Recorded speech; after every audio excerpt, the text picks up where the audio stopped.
Part 1. Thrown. Out at 67 with $18.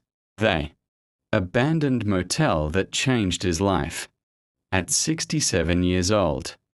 I stood on the sidewalk with a single duffel bag in my hand and exactly $18 in my wallet. That was it. My entire life, reduced to a few worn clothes, an old photo, and spare change. The door behind me closed softly, but the sound echoed louder than any slam. My own family had decided I was no longer useful. They said it calmly, politely, even. You can't stay here anymore. You're too old. It's time we think about ourselves. No shouting, no drama, just a quiet eviction of a man who had spent decades providing, sacrificing, and staying silent. I didn't beg.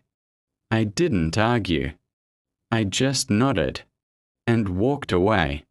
The sun was setting, and the streetlights flickered on one by one as I realized something terrifying. I had nowhere to go, no home, no friends left nearby, no pension worth mentioning, no one waiting for me. That night, I slept on a bus bench, using my duffel bag as a pillow. I barely slept at all. Every ache in my body reminded me that I wasn't young anymore, and the world doesn't forgive old men who fall behind. The next morning, I bought a cup of cheap coffee with some of my remaining money and walked until my legs burned. I didn't know where I was going. I just knew I couldn't stay still. That's when I saw it.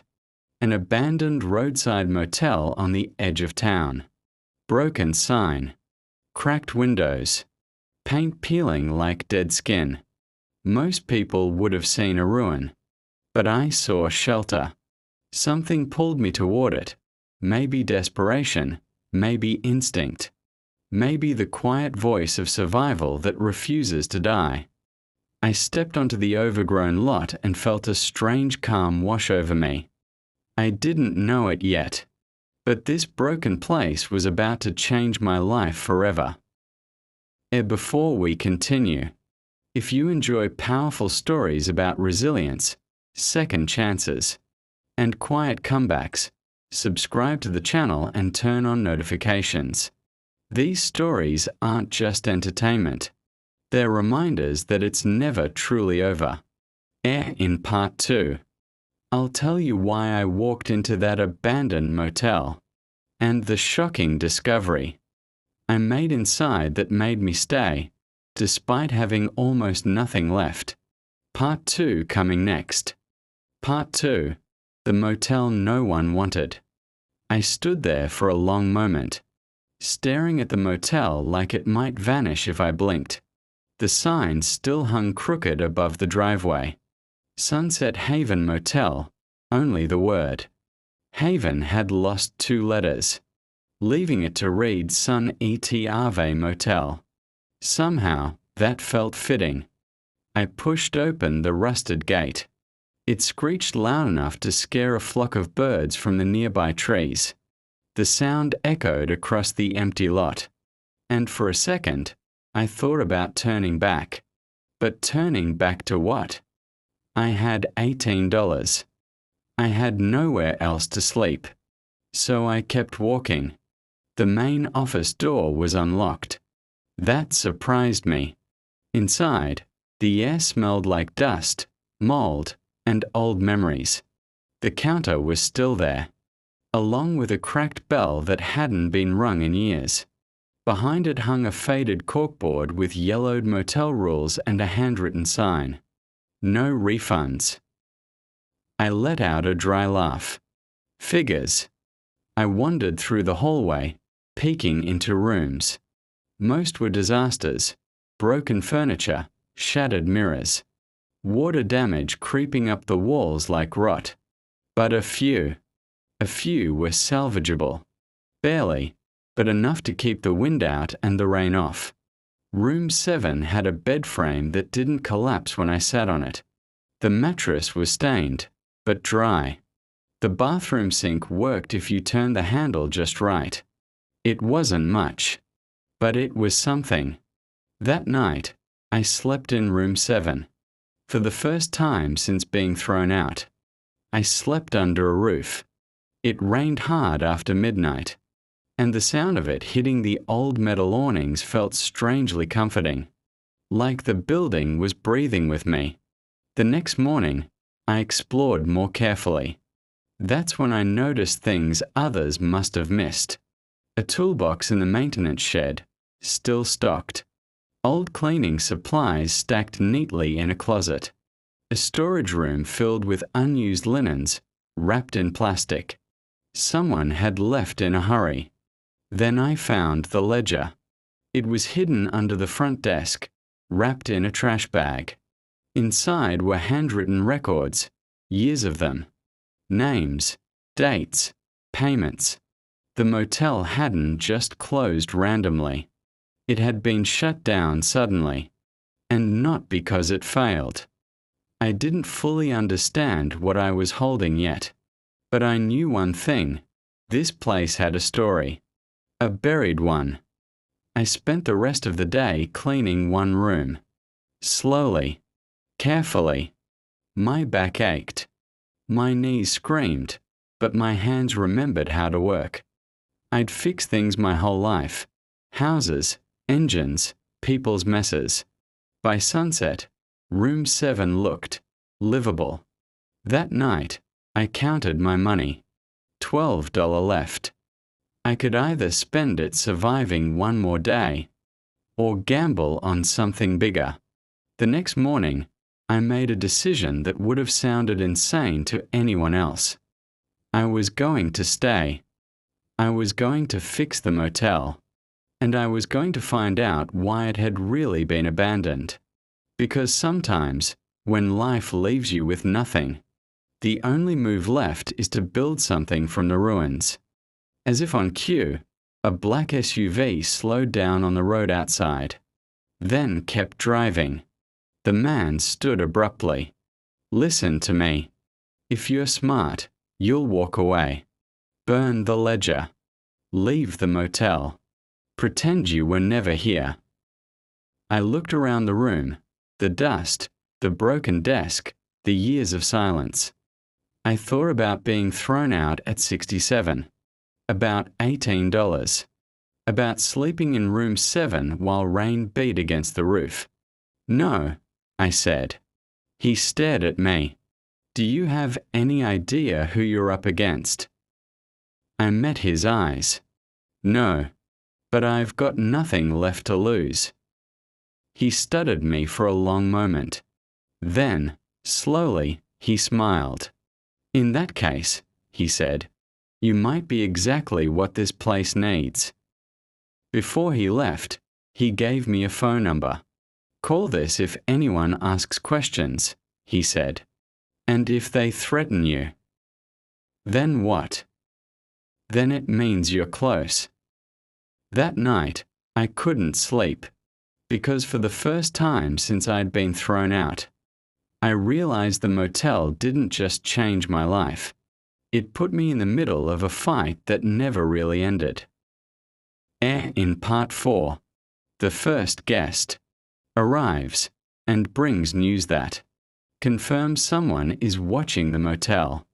What they leave behind changes everything. Part 4 coming next. Part 4, the guest who shouldn't exist. The first guest arrived just before sunset. I knew it was wrong the moment I saw her. A white sedan rolled into the lot, too clean for this road, too quiet. It parked directly in front of the office, perfectly centered. Like whoever was driving knew exactly where to stop. I stayed inside, watching through the cracked window. She stepped out slowly. Mid-30s. Dark coat. Hair tied back tight. No luggage. That was the first problem. People who stay at motels bring bags. People who watch places don't.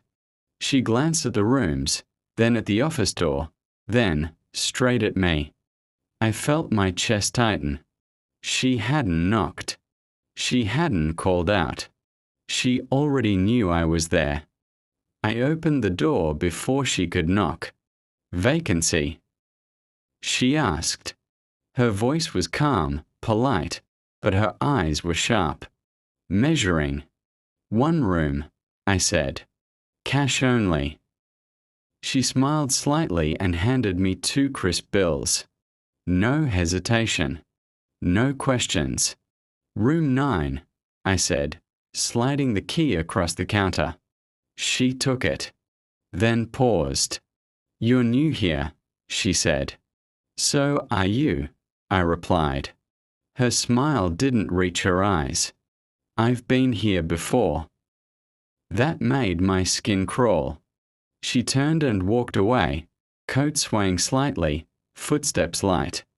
I watched her unlock room 9 and step inside. The door shut. I didn't move for a long time. When night fell, the motel felt different, less abandoned, more alert, like it was holding its breath. Around midnight, I heard footsteps outside. Slow, careful. I turned off the lamp and peered through the blinds. She stood near the old electrical box behind the office, the one that hadn't worked in years. She crouched, opened it, and pulled something out. A phone. Not hers. She spoke quietly into it. I couldn't hear the words, but I saw the tone, urgent, controlled. Then she slipped the phone back and walked toward her room. I waited 10 minutes, then 15. When I approached room 9, the door was slightly ajar. Inside, the bed was untouched. No coat, no purse. On the desk sat something she'd left behind. A folded document. I picked it up with trembling hands. It was a property assessment report, dated less than a month ago. Sunset Haven Motel. Status: under review for acquisition. Notes: current occupant to be monitored. My name was written in pen at the top. I backed out of the room and locked it. My heart was pounding so loud I was sure someone could hear it. They weren't just watching the motel. They were watching me. I went back to the office and pulled out the ledger again. Flipping through pages faster now, desperate. Between 2 sheets, something slid out and landed on the floor. A photograph. Not the one the former owner had shown me. This one was newer. It showed a black SUV parked near the motel, and a man standing beside it. Me. Taken from across the road. Timestamp: 3 days ago. My hand shook as I flipped the photo over. Written in red ink. Leave before this gets worse. I didn't sleep that night. Just before dawn, I noticed something else. The white sedan was gone. No tire tracks. No sound. Just the empty space where it had been. But she'd left one more thing behind. Under the bed in room 9, taped to the floor, was a flash drive. And I knew whatever was on it was the reason they were scared of a 70-year-old man with $18 and a broken motel. In part 5, I plug in the flash drive and discover the truth behind the land, the ledger, and why Sunset Haven was never meant to be reopened. Part 5 coming next. Part 5. What the flash drive revealed.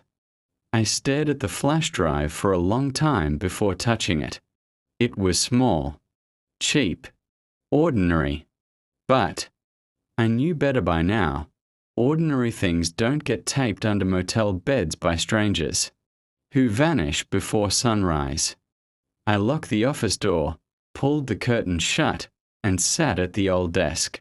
My laptop wheezed as it powered on, like it was just as nervous as I was. When I plugged in the drive, the screen flickered. Then folders appeared. Dozens of them. labeled by dates, addresses, and names. Sunset Haven wasn't the only one. There were other motels, old diners, gas stations, trailer parks, all abandoned, all quietly shut down, all sitting on land that was now suddenly valuable. And at the center of it all was one corporation, a real estate development company with a clean website, smiling executives, and a slogan about revitalizing communities. The files told a different story. Fake inspections, bribed officials, intimidation tactics, forced closures, people pushed out when they refused to sell cheap or refused to sell at all. I scrolled until my fingers went numb. Then I found the video. It was grainy, shot from inside a car parked across the road. The former owner of Sunset Haven stood arguing with two men in suits.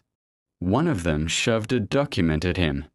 The other leaned close and said something. I couldn't hear, but I saw the fear on his face. The date stamp matched the night he told me about. Below the video was a note. Owner refused. Closure executed next morning. I felt sick. This wasn't bad luck. This was a system. And somehow, by sheer accident or fate, I'd walked straight back into it. At the bottom of the folder was one last file. Current status. I clicked it. Sunset Haven Motel, reactivated. Risk level, high. Recommendation, apply pressure before exposure. Exposure. That word stuck with me, because now I understood why the woman had come, why she'd paid cash, why she'd left the flash drive instead of destroying it. She wasn't there to scare me. She was there to warn me. Or maybe, to test me. I leaned back in the chair, my heart pounding, my hands aching. At 67, with $18 and nowhere else to go, I had two choices. I could leave, disappear quietly like they wanted, or I could do the one thing they hadn't planned for. I could stay, and I could tell the truth. But truth is dangerous when powerful people want silence. As dawn broke over the broken motel sign, I realized something else. They weren't watching Sunset Haven anymore. They were waiting to see what I would do next. In Part 6. I make a move that forces them to react, and Sunset Haven suddenly isn't as abandoned as it looks. Part 6 coming next. Part 6. When the motel came back to life. I didn't call the police. I didn't call the former owner. And I definitely didn't call the number the woman had given me. Instead, I did something no one expected. I opened the motel. Not quietly. Not cautiously. Publicly. At sunrise, I climbed a ladder and straightened the broken sign as best I could. I scrubbed the dust off the office window and taped up a handwritten notice. Rooms available. Clean at cheaper cash. It looked foolish. Desperate. Even. But desperation has a way of attracting attention. By noon, the first car pulled in. Then another. Truck drivers. A young couple arguing softly. A woman running from something she wouldn't explain. I didn't ask questions. I just gave keys, took cash, and wrote names in a fresh ledger. Every occupied room was a signal. Sunset Haven was no longer dead. And that meant someone, somewhere, was watching a dashboard light turn red. The call that proved it. At 2:41 p.m., my phone rang. Unknown number. I answered without speaking. You were warned, a man said calmly. No accent. No emotion. About what? I asked. Reopening a closed property, he replied. You're exposing yourself. I looked out the window at room 7, where a man was unloading groceries. At room 9, where the woman from the sedan had stayed, now empty, but not forgotten. "I'm just renting rooms," I said. "That's not illegal." A pause. "You don't understand what you're standing on," the man said. "I understand perfectly," I replied. "You took it from people who couldn't fight back." His tone hardened. "This is your last chance." I smiled, though he couldn't see it. "No," I said. "This is yours." The line went dead. The unexpected ally. That evening, a pickup truck rolled in, old, dented, familiar. The former owner stepped out.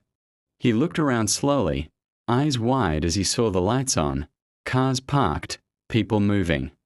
"You stayed," he said quietly. "I did," I replied. He nodded. "Then it's time." "Time for what?" He reached into his jacket and handed me an envelope. Inside were copies of deeds, original permits, correspondence with county officers. Sunset Haven was never legally condemned, he said. They forged the final approval. My breath caught. "That means—" "It means," he finished, "they don't own this land. And if this goes public, they lose everything." I looked around the motel again, not broken now, but breathing, alive. For the first time since I'd been thrown out with $18. I felt something stronger than fear. Purpose. The night that changed everything. After dark, headlights appeared on the road. 2 black SUVs slowed, then stopped across the street. Engines running. Lights off. They weren't hiding anymore. They were waiting. I locked the office door and sat at the desk. The envelope in front of me, the flash drive beside it. I knew what came next. When powerful people realize silence won't work, they try something louder. And as I turned off the lamp, I understood one final truth. Sunset Haven didn't save me. I saved it. And now, it was about to save a lot more people. In Part 7, the documents go public, the town reacts, and the corporation makes its most dangerous move yet. Part 7 coming next. Part 7, when the town woke up. I didn't post the documents online. Not yet. That's what they expected. Some desperate old man throwing files into the void and hoping someone noticed. Instead, I went local. The next morning, I walked into the small-town newspaper office 3 miles down the road. The building smelled like ink and old coffee. A bell rang when I opened the door. The editor looked up from her desk. "Yes?" she asked, already half annoyed. "I own Sunset Haven Motel," I said. She blinked. "That place has been closed for years." I placed the envelope on her desk. "Not legally." She opened it, and her face changed. The first headline. By noon, the town knew. Not everything, but enough. Abandoned motel reopens. Questions raised about past closure. People drove by just to look. Some stopped. Some asked questions. A few older locals stared at the sign like they were seeing a ghost. Then the second article hit. Former business owners claim forced closures. Pattern emerges. That's when the phones started ringing. Former diner owners. A retired gas station clerk. A woman who'd lost her trailer park to environmental violations. That never existed. They all had stories.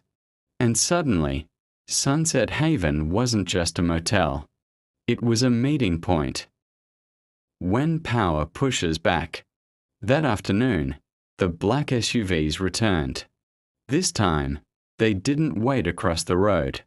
They drove into the lot. 4 men stepped out. Suits. Confident. One of them smiled. Like we were old friends. "Mr. Carter," he said, "we represent Meridian Developments." I didn't correct him about my name. He gestured around. "This is unsafe. You're inviting liability." "You forged paperwork," I replied calmly. "You ruined lives." He sighed. "You're making this harder than it needs to be." "What do you want?" I asked. He handed me a check. I didn't look at the amount. "You walk away," he said, quietly, "tonight, and this all disappears."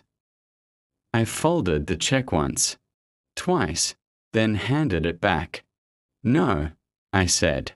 His smile vanished. "You don't understand," he said sharply. "People get hurt when deals fall apart." I leaned in slightly. People already did. The town stands in. That evening, something happened they hadn't planned for. Locals showed up. Pickup trucks. Lawn chairs. Thermoses of coffee. Someone brought floodlights and plugged them into the office outlet. No shouting. No signs. Just presence. When the SUVs returned, they didn't get out. They idled. Then drove away. Because intimidation doesn't work when witnesses are everywhere. A line crossed. At 11:37 p.m., the power cut out. Not just the motel. The whole block. I knew what that meant. They were done pretending. As I lit a lantern and walked the darkened hallway, I felt something settle in my chest. Calm. Because once you've been thrown out with $18 and nothing left to lose, fear doesn't have much room to grow. In Part 8, the blackout becomes an excuse for something far worse, and I'm forced to choose between my own safety and exposing the truth forever. Part 8 coming next. Part 8, the night they tried to break me. The blackout wasn't an accident. I knew that the moment the emergency lights failed to flicker on. Too clean. Too complete.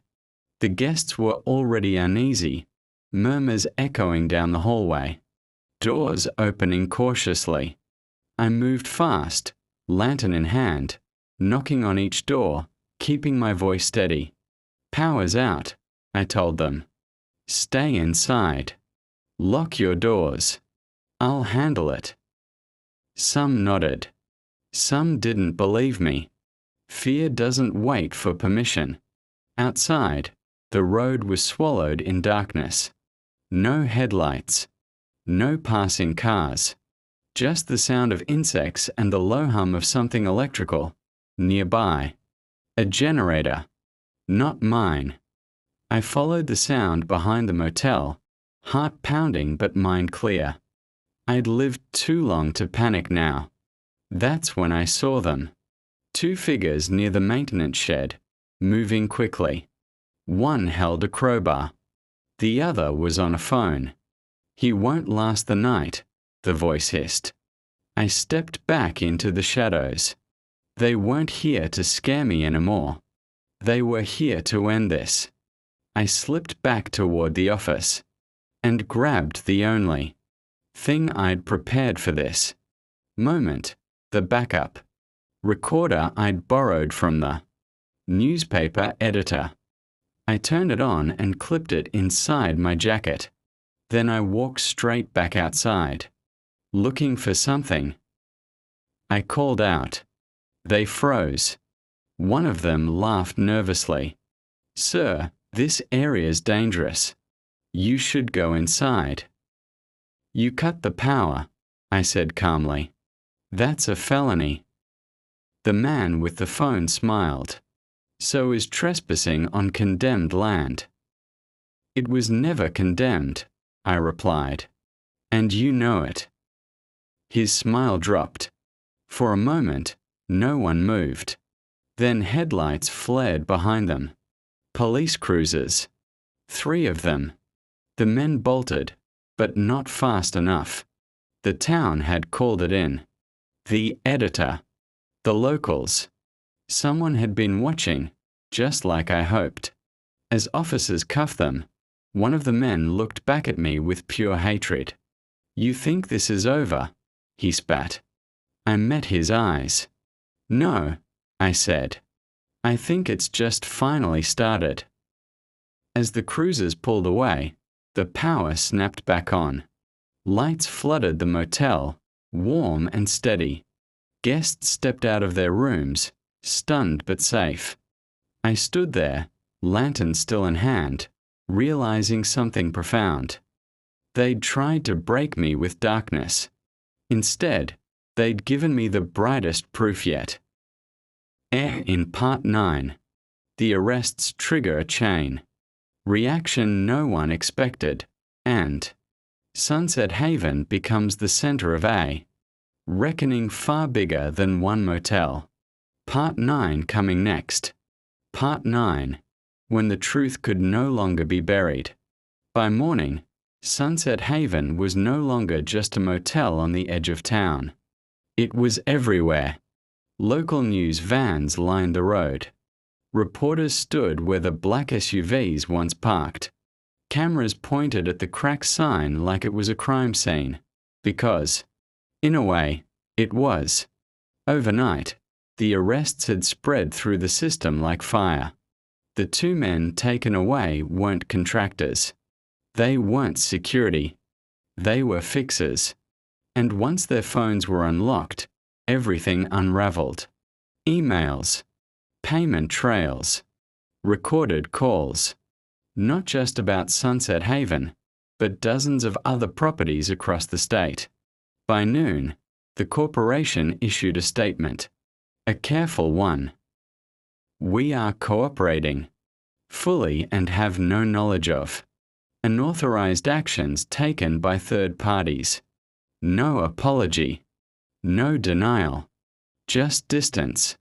That told me everything. The people who came forward. That afternoon, something happened that I'll never forget. People showed up. Not reporters. Victims. An old man who lost his bait shop. A woman whose diner had been shut down for mold. A couple who'd been forced out of their trailer park with 2 weeks' notice. They stood in the parking lot, holding papers, photos, memories. Some cried. Some just stared at the building like it was proof they hadn't imagined it. You were the first one who didn't leave, the woman said quietly. That's why we finally spoke. I felt my throat tighten. Sunset Haven had become more than shelter. It had become evidence. The call from the state. At 4:18 p.m., my phone rang. State Attorney's office. They wanted everything. The ledger, the flash drive, the photographs, the recording from the blackout night. When I asked what would happen next, the woman on the line didn't hesitate. An investigation, she said. A very public one. I sat down slowly. After decades of being ignored, pushed aside, and discarded, I was finally being heard. The former owner returned. Just before sunset, the former owner stood beside me again, watching the chaos quietly. They destroyed my life, he said, and you gave it back meaning. No, I replied. You gave me something to fight for. He smiled. What will you do now? I looked around at the motel, no longer abandoned, no longer forgotten. I'll finish what they couldn't bury, I said. The weight of it all. That night, after the cameras left and the guests slept peacefully, I sat alone outside room 7. The room where I'd first slept with $18 to my name. I thought about how close I'd come to disappearing, how easy it would have been to walk away, and how wrong that would have been, because sometimes, when the world throws you out, it accidentally puts you exactly where you're needed. Air in Part 10, Final. The case concludes, the corporation falls, and I must decide whether Sunset Haven becomes my future or the final chapter of my past. Part 10, Final. The motel that gave me my life back. The trial didn't happen the way people expected. There was no dramatic courtroom shouting, no last-minute confessions, just evidence. Overwhelming, undeniable evidence. The corporation settled quietly at first, then loudly, when the state refused to let it disappear behind checks and NDAs. Executives resigned. Investigations expanded. Properties were returned or compensated. New laws were proposed. And Sunset Haven? It was ruled illegally seized, returned to its rightful owner. The former owner stood beside me when the decision was announced, his hand shaking, not from fear this time, but from relief. "You didn't just give me back a motel," he said. "You gave me back my name." I smiled. "You gave me back my life." What became of me? I was offered things after that.